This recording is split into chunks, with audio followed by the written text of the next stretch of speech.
अच्छा, अभी हम जो है ना, ये आपको जो मैंने गूगल फॉर्म दिया था ऑर्गेनिक का ना, इसके क्वेश्चन डिस्कस कर रहे हैं। तो ये जो था which which bond is present in both nylon and terene, ये हमने डिस्कस कर लिया है। हमें क्या करना चाहिए था कि भाई नायलॉन का और पॉलिएस्टर का स्ट्रक्चर ड्रॉ कर लेना चाहिए था। फिर हमें इसमें से देख लेना चाहिए था कि कौन सा वाला बॉन्ड जो है ना वो प्रेजेंट है। अभी हम जो है ना वो जा रहे हैं नेक्स्ट क्वेश्चन पर। इसमें वो कहता है कि भाई compound X and Y both alkanes. ये एक इंफॉर्मेशन है, बोथ हैव। अच्छा, compound X has higher boiling point than compound Y. What could be the formula of compound X and Y. अच्छा जी, ये मैंने ना इसके लिए आपके लिए लिखा है। अब इसमें देखेंगे, इसमें दो दो चीजें हैं। ये दोनों क्या है, अल्केन्स हैं। अब आप देखेंगे ए में है C8H16, C8H16। अब ये 8 1 दा 8 2 दा, यानी कि CH2 या CnH2n। इसका मतलब है ये अल्कीन है, ये अल्केन नहीं है। इसका मतलब है कि ए वाला आंसर जो है ना वो सही नहीं होगा। ठीक है। अब आप बी में आए, बी में है C8H18। ठीक है। अब इसमें है C8H18, तो ये अल्केन है, क्योंकि अल्केन में डबल प्लस टू होते हैं ना, तो ये अल्केन है, ये भी आंसर हो सकता है। आगे है C9H18, C9H18, यानी कि 9 1 दा 9 2 दा, यानी कि ये क्या है, ये अल्कीन है। ठीक है। इसका मतलब है कि इसने कहा था कि बोथ आर अल्केन्स, तो ए एंड सी तो हमारा आंसर नहीं हो सकता, क्योंकि ये दोनों जो है ना वो अल्कीन्स हैं। अब हमारे पास ऑप्शन बची है बी और डी। डी में है C9H20, तो ये भी अल्केन है। ठीक है। तो इसका मतलब है कि भाई अब हम ना बी और डी में जाएंगे।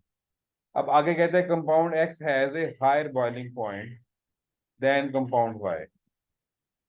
अब आपने जो होमोलोगस सीरीज की कैरेक्टरिस्टिक्स पढ़ी थी, तो उसमें जो बॉइलिंग पॉइंट है, जैसे ये मीथेन है, फिर इथेन आ जाएगा, फिर प्रोपेन आ जाएगा, ऐसे ही चलते चलते C6H14, C7H16 और C8H18, फिर C9H20।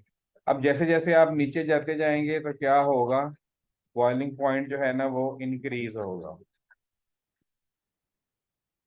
तो अब आप देख लें कि इसने लिखा हुआ है कि भाई कंपाउंड एक्स का बॉइलिंग पॉइंट जो है ना वो हायर है। ठीक है। अब एक्स इसका मतलब है इन्हीं के लोअर होना चाहिए। ठीक है। तो ये होगा C9, ये वाले में देखें। और इसके मुकाबले में देखें कंपाउंड वाई, जैसे C8H18। आपने इसका मतलब लिखा है बी, तो बी में देखें ये है C8 और यहाँ पे है C9। तो ये जो है ना C9 वाला जो है, ये 8 से लोअर है, ये इसके नीचे है। तो इसका मतलब है कि इसका बॉइलिंग पॉइंट जो है ना वो हायर होगा, तो इसलिए हमारा आंसर जो है ना वो डी जाएगा। तो अब इसमें क्या था कि भाई इसमें जब आपने इसको सॉल्व किया है, तो आपने क्या करना है कि भाई आपने इसमें से लाइक कीवर्ड ढूंढने हैं, बोथ आर अल्केन्स। इससे आपको ये आइडिया हो जाएगा कि जो फार्मूला है उसमें मैंने अल्केन्स देखने हैं। तो अल्केन का जो जनरल फार्मूला है CnH2n+2, इसको जो है ना जो फॉलो करेगा वो आंसर में आएगा। फिर उसके बाद दूसरी इसने बताया कि भाई बॉइलिंग पॉइंट हायर है।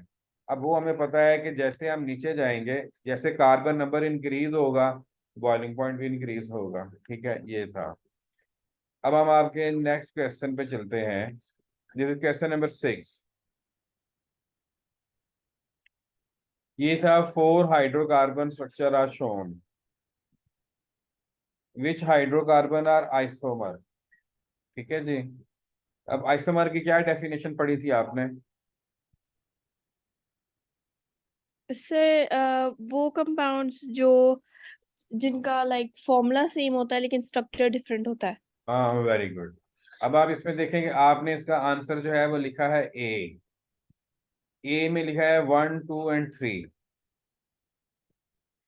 1 2 एंड 3। ये मैंने आपके लिए ना इसको भी किया था, ये आ गया, ये है 4 hydrocarbon structure are shown, which structure are isomer of each other. अब इसमें क्या है कि पहले आप इसमें देख लेंगे इसकी लॉन्ग चेन कौन सी है, ये है। इसका फार्मूला क्या है? फार्मूला 1 2 3 4 C4 है, और 1 2 3 4 5 6 7 8 9 10, यानी कि ये है ब्यूटेन। इसका फार्मूला जो है ना C4H10 है। ठीक है जी, अब आप इसके ऊपर आए, ये जो 2 वाला है, 1 2 3 4, 4 है, C4 है, और हाइड्रोजन काउंट करें, 1 2 3 4 5 6 7 8 9, हाइड्रोजन जो है ना वो 10। अब इसका मतलब है कि ये इनका फार्मूला जो है ना वो सेम है। और स्ट्रक्चर में देखें कि जैसे इसमें 1 2 3, ये 3 कार्बन लॉन्ग चेन है, और सेकंड कार्बन यानी कि ये 2 मिथाइल प्रोपेन है, यानी कि इनका जो स्ट्रक्चर है वो डिफरेंट है। इसका मतलब है कि भाई 1 एंड 2 जो है ना आइसोमर हो गए। आपने एक ए में 3 को भी कलेक्ट किया, जो है ना 3 को भी टिक किया हुआ है। अब हम 3 के ऊपर आते हैं, इसके ऊपर, इसके लिए देखते हैं। अब इसका फार्मूला क्या है? 1 2 3 4, C4 है, और हाइड्रोजन काउंट करें, 1 2 3 4 5 6 7 8। अब ये C4 है, H8 है, ये थे C4H10। तो आइसोमर के लिए क्या है कि भाई फार्मूला सेम होगा, और स्ट्रक्चर जो है ना वो डिफरेंट होगा। तो इनका तो फार्मूला ही सेम नहीं है, इसलिए ये जो है ना, ये जो 3 वाला ही आइसोमर नहीं होगा, क्योंकि नॉट सेम फार्मूला। इस गलती की समझ लग गई है कि नहीं? सर लग गई है। कि यानी कि आइसोमर की डेफिनेशन में सेम फार्मूला होना चाहिए। अब हम 4 के ऊपर आते हैं, 1 2 3 4 5। इसका फार्मूला बनेगा C5। तो 1 2 3 4 5 6 7 8 9 10 11 12। अब इसका भी फार्मूला सेम नहीं है, तो ये आइसोमर की जो डेफिनेशन है उसके ऊपर जो है ना वो पूरा नहीं उतर रहे, ठीक है ना। उसकी डेफिनेशन में क्या है कि there should be same formula, ठीक है ना, और स्ट्रक्चर जो है ना वो डिफरेंट होना चाहिए। ओके, अब हम नेक्स्ट क्वेश्चन में चलें। ये इसकी अंडरस्टैंडिंग हो गई है? जी सर। ओके, अच्छा जी, नेक्स्ट है सेवेंथ। सेवेंथ वाला माशाल्लाह आपका ठीक था। ये था, which substance will ethene react to form more than one one product. इसमें आपने लिखा है सी। तो पूछूं आपसे कि या खुद ही एक्सप्लेन कर दूं? सर बाकी जो 3 ऑप्शंस थी वो एडिशन रिएक्शंस में आनी थी, तो एडिशन तो एक प्रोडक्ट देता है। वेरी गुड, बहुत जबरदस्त। आपने मेरा दिल खुश किया है, मैं आपको स्टार दे रहा हूँ। गुड। हालांकि अभी आपने इसको सिर्फ एक ही दफा पढ़ा है, और ये पास पेपर का एग्जाम है। अब जैसे आपने कहा अल्कीन के जो रिएक्शन है, ये एडिशन रिएक्शन है। 3 रिएक्शन आपने पढ़े थे इसके, 1 2 3। कौन कौन से वाले पढ़े हैं? एक आपने पढ़ा है, जैसे C2H4 है, तो ब्रोमीन के साथ है, ये एक ही चीज बनाएगा, C2H4Br2। एक आपने पढ़ा है हाइड्रोजन के साथ, इसमें बन जाएगा C2H6। एक आपने स्टीम के साथ पढ़ा, इसमें अल्कोहल बन जाएगा, C2H5OH। अब आप इसमें देखेंगे, इसमें क्या है कि एडिशन रिएक्शन का मीनिंग है कि ओनली वन प्रोडक्ट। लेकिन वो क्वेश्चन में क्या पूछ रहा है, क्वेश्चन में पूछ रहा है with which substance with ethene react to form more than one product. तो आपने लिखा है सी। सी जो है ना इसका कंबशन रिएक्शन है। अब कंबशन रिएक्शन में क्या होगा, जैसे ये C2H4 है, O2 के साथ मिलके कार्बन डाइऑक्साइड एंड स्टीम बनाएगा, ठीक है ना। सो दिस इज टू, ठीक है ना, दीज आर टू प्रोडक्ट्स, लेकिन मोर देन वन। इस वजह से इसका ये वाला जो क्वेश्चन है इसका आंसर जो है वो सी है। ए में जो है ना, लाइक ए में, बी में और डी में जो है ना इसकी एडिशन रिएक्शन है और इसमें एक ही सब्सटेंस बनता है। ऑक्सीजन वाले के साथ जब इसका रिएक्शन है तो दैट विल बी कंबशन। वो कंप्लीट कंबशन भी हो सकती है और इनकम्प्लीट कंबशन भी हो सकती है। आगे आठवां वाला है, when A compound x is reacted with sodium carbonate, carbon dioxide gas is given of, what could be the formula of compound bye. ये आपने ठीक किया माशाल्लाह। क्या सोच के किया है? तो ये जो पहले सबसे पहले चैप्टर में पढ़ी थी जनरल इक्वेशंस, उसमें था ना। सोडियम कार्बोनेट के साथ कौन सा वाला केमिकल जो है वो रिएक्शन करके कार्बन डाइऑक्साइड गैस बनाएगा? सोडियम कार्बोनेट के साथ जो है ना एसिड रिएक्शन करेगा। अब ये जो आपके पास ऑप्शन ए है, ऑप्शन ए जो है दिस इज एस्टर, ठीक है जी। This is C2H5CO2CH3। अब ये जो है दिस इज एस्टर, और इसका स्ट्रक्चर कैसे बनेगा, C2 है, C2 हो गया, H5 है, 1 2 3 4 5, आगे CO2 है, CO2 will be like this, आगे CH3 है। तो क्या आप इसका नाम बता सकते हो क्या है, इस एस्टर का नेम बता सकते हो? सर इसका नाम है ब्यूटाइल मिथेनोएट। इसमें देखें कि ये जो O वाला जो पार्ट होता है, O वाला पार्ट, ये कहाँ से आता है? आपने सीखा था knoll that, name alcohol first and draw acid first. ये जो O वाला पार्ट है ये अल्कोहल से आता है। इसमें कितने कार्बन है? सिर्फ वन वन कार्बन है। और ये जो पार्ट है ये कहाँ से आया है? ये एसिड से आया है। इसमें कितने कार्बन है? 1 2 3। तो अब इसका नाम बताएं, इसका नेम क्या बनेगा? Methyl propanoate. हाँ, इसका नाम बनेगा मिथाइल प्रोपोनोएट। तो अब आपने जो है ना एस्टर के रिएक्शन तो नहीं पढ़े। ये जो ऑप्शन ए था दिस वाज एन एस्टर। अब ऑप्शन बी में क्या है? C3H7CO2H, C3H7CO2H। अब ये जो है ना C3H7 है, 1 2 3, H7 ये हो गए।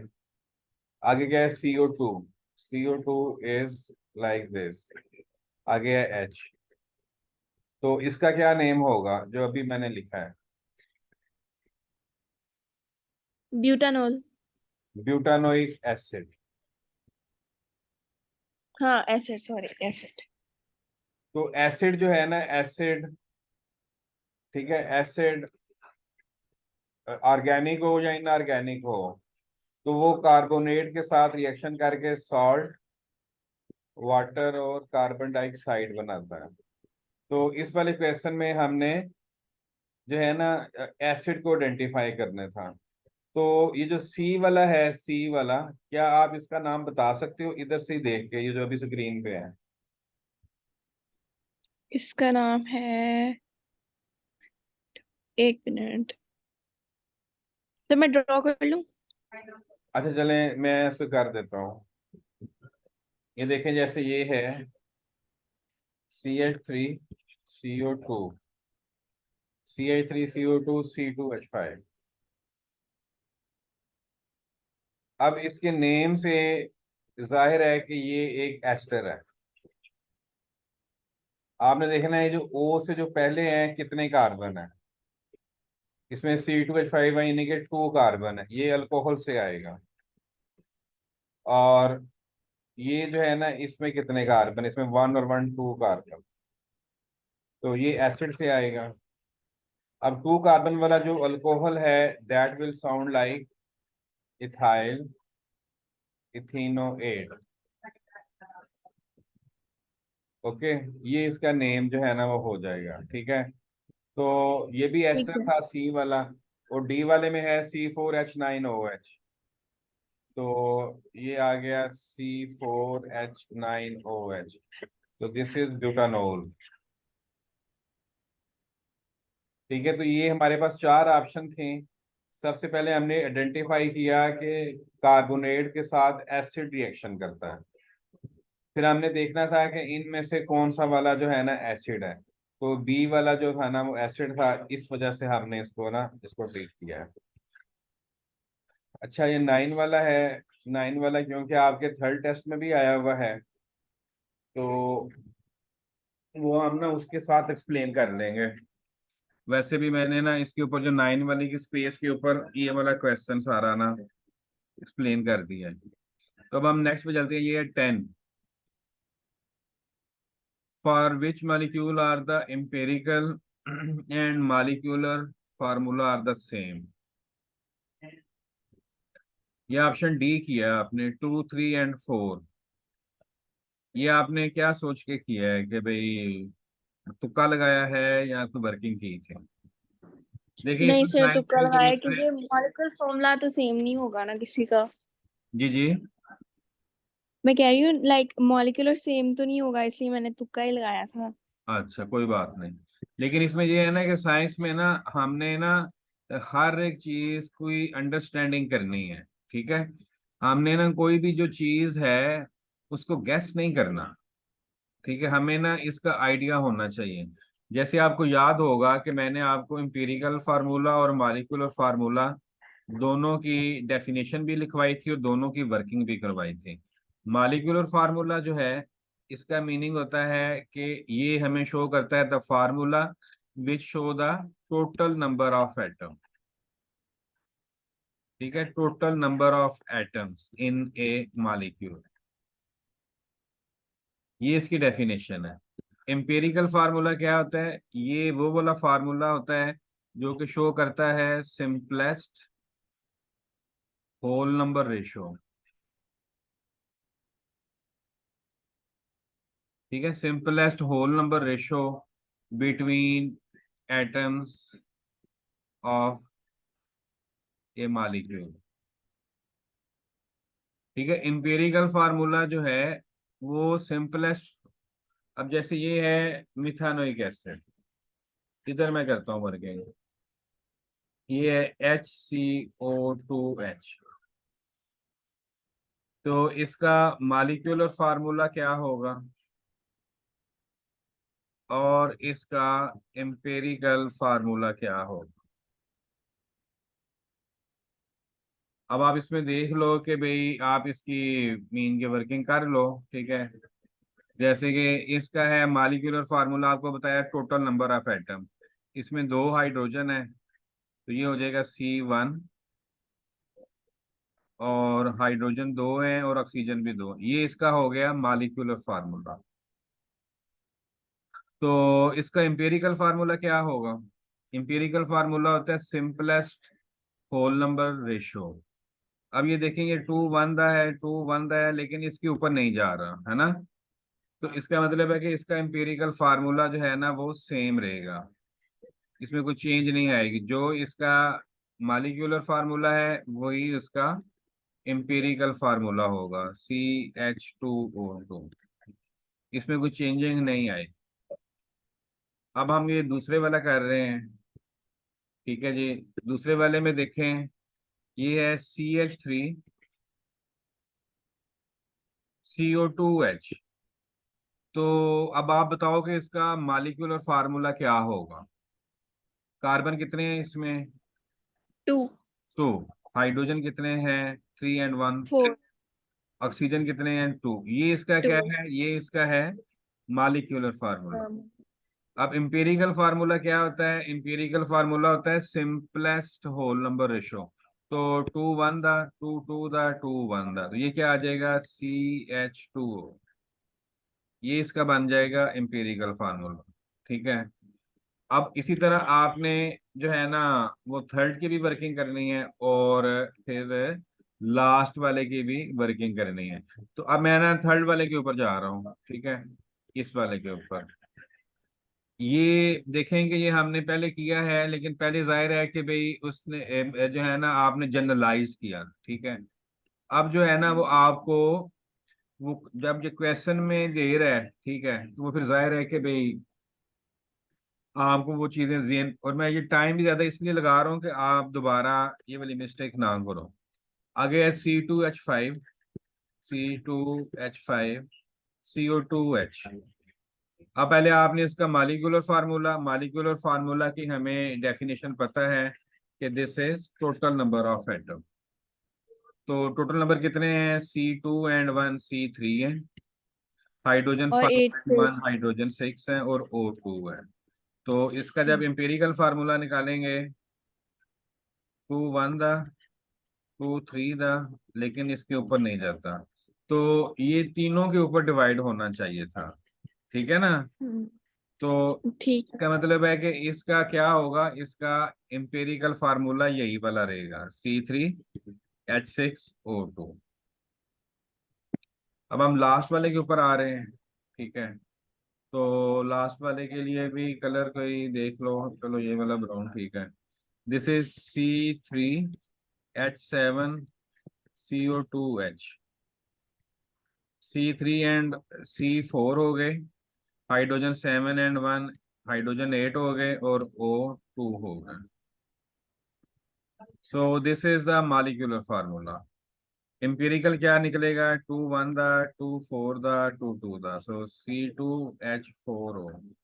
अब इसका मतलब है कि ये जो ऑप्शन ए है, इसके अंदर मॉलिक्यूलर और एम्पिरिकल फार्मूला डिफरेंट है, इसके अंदर सेम है। नहीं, इसके अंदर डिफरेंट है। पहले वाले के अंदर जो है ना वो सेम है। ये सी, इसमें कोई कटिंग नहीं थी हुई दूसरे वाले में, और ये फोर्थ वाले में डिफरेंट है। ठीक है जी। यानी कि 1 and 3 इसके अंदर जो है ना वो सेम है। तो ये आपका जो है ना, अब उसने पूछा है कि सेम किसका है। तो 1 and 3 जो है ना ये है इसकी। ठीक है, ये है इसका ना ये वाला। ठीक है। The correct answer is B. Okay. अब देखिए मैंने इसके ऊपर 3 4 मिनट लगाए हैं। छोटी सी चीज है, एम्पिरिकल फार्मूला और मॉलिक्यूलर फार्मूला, ये आपको याद रहेगा। जी सर। अब जैसे ये है ना एक कंपाउंड 1 2 3 4, इसमें C4 है, हाइड्रोजन 1 2 3 4 5 6 7 8 है, हाइड्रोजन 8 है, Br 1 and 1 2 है। ये क्या हो गया? ये मॉलिक्यूलर फार्मूला हो गया। तो इसका जो एम्पेरिकल फार्मूला है वो क्या होगा? Simplest ratio, 2 1 the 2 4 the 2 2 the, तो C2H4Br। ये इस तरह निकालते हैं। ओके। तो ये थे आपके वो उसमें जो क्वेश्चन जो आपने किए हुए हैं। ठीक है। तो अब हम ना चलते हैं उसके ऊपर। मुझे आपने सेकंड वाला जब किया था ना, आपको दो दो टेस्ट मैंने भेजे थे ना। एक था जी। इसका, ठीक है, ये लाइक फर्स्ट वाला। सिर्फ ये वाला नहीं हमने डिस्कस किया, इसमें क्वेश्चन नंबर 9 जो है। अच्छा, अब जो है ना क्वेश्चन नंबर 9 में वो ये कह रहे हैं द डायग्राम शो 4 मोनोमर्स। जो है ना, how many of these monomer would react with the molecule below to form a polymer. अब जैसे मैक्रो मॉलिक्यूल किए हैं ना, मैक्रोमोलिक्यूल में क्या है कि जब हम ये मोनोमर्स को ज्वाइन करते हैं तो वाटर मॉलिक्यूल जो है ना वो लाइक रिमूव होता है।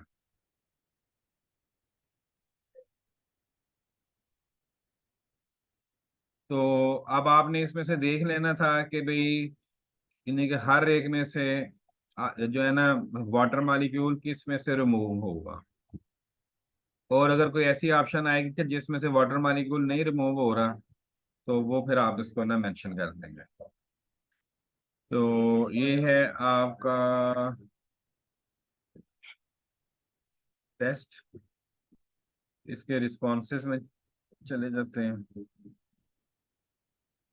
इंडिविजुअल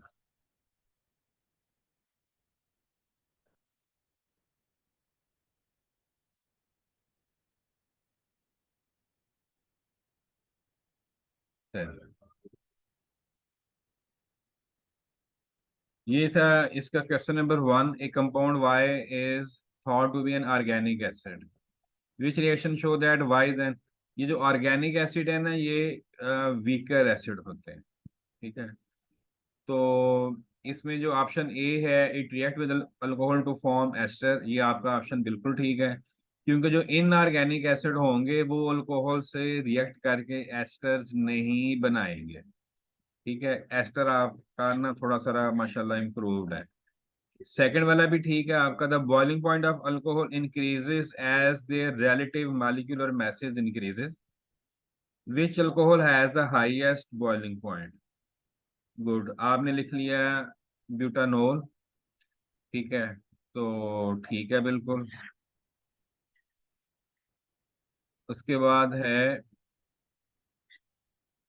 थर्ड वाला। Compound Q react with bromine to form the compound shown. अब कंपाउंड क्यू है वो ब्रोमीन के साथ रिएक्ट जो है ना कर रहा है। Which is compound Q. आपने लिखा है डी। सर ये बहुत कंफ्यूजिंग क्वेश्चन था। ओहो, इसमें मैंने आपको एक आसान सी चीज बताई थी। क्या बताया था जब हमने अल्कीन के रिएक्शन किए थे तो क्या बताया था। कि सर डबल बॉन्ड जो है वो ब्रेक हो जाएगा। एक तो ये और बताई थी कि where there will be double bond वो ब्रेक होगा। ठीक है। और दूसरा क्या बताया था कि जो ब्रोमीन है उधर ही ज्वाइन होगी जहां पे डबल बॉन्ड प्रेजेंट है ना जी। ठीक है। जैसे फर्ज करें कि ये था 1 2 3, ये एक डबल बॉन्ड है।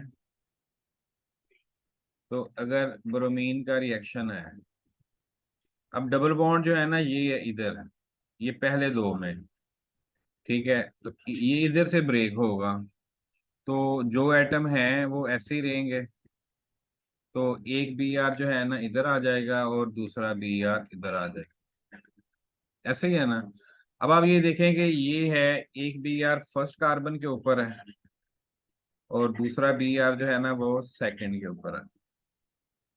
ऑप्शन ए में आए, इसमें ये डबल बॉन्ड है लेकिन ये बी आर लगा दिया इसने। इसका मतलब है कि ये हाइड्रोकार्बन नहीं है, ये अल्कीन नहीं है। ठीक है। तो हमने जो पढ़ा है वो हमने पढ़ा है अल्कीन्स के रिएक्शन के, alkyne and bromine will react. अब ये जो ए है तो ये तो जो है ना अल्कीन ही नहीं है। बी में आए, ये बी आर आ गया, ये भी जो है ना ये भी अल्कीन नहीं है। सी में आए, यस दिस इज अल्कीन, या ये आंसर होगा, या डी में आए ये भी अल्कीन है, या सी है या डी है। ठीक है। अब आप मुझे बताओ कि ये आपके ख्याल में आंसर सी होना चाहिए था या डी होना चाहिए था।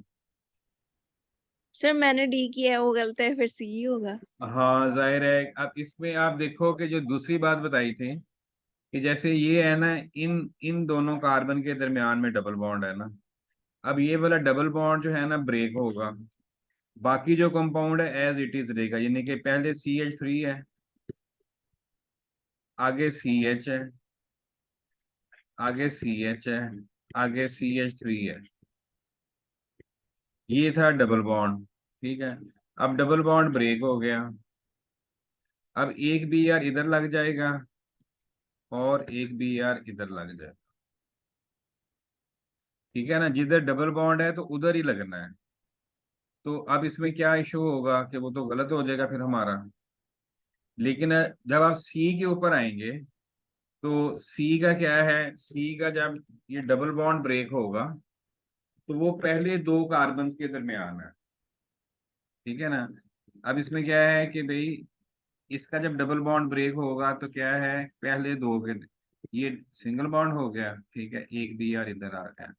अब आप अब आप अपने ना मीन के लाइक क्वेश्चन में आए तो इसमें भी देखें कि ये जो बी आर है ना पहले दो के ऊपर है। ठीक है, अब यहाँ पे क्या है कि सेकंड और